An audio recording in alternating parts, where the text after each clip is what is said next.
Naglabas na ng Immigration Lookout Bulletin Order o ILBO ang Department of Justice ngayong araw laban sa 7 opisyales ng Office of the Vice President o OVP.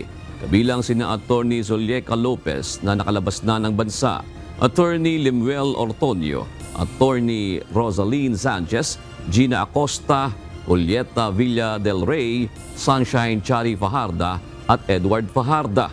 Iniling ni House Committee on Good Government and Public Accountability Panel Chair Joel Chua na isailalim ang mga ito sa Immigration Lookout Bulletin dahil itinuturing sila na flight risk o may posibilidad na umalis ng bansa.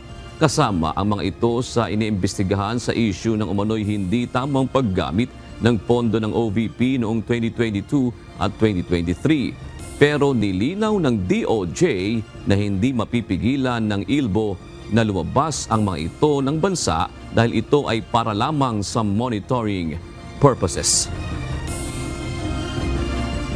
Yung effect po ng ILBO ay pag-monitor lang po ng mga tao na lumalabas at pumapasok sa bansa. Kung nakalista po yung pangalan nyo sa ILBO, ibig po sabihin, it will ping in the system at i-inform po yung Bureau of Immigration at ang Department of Justice.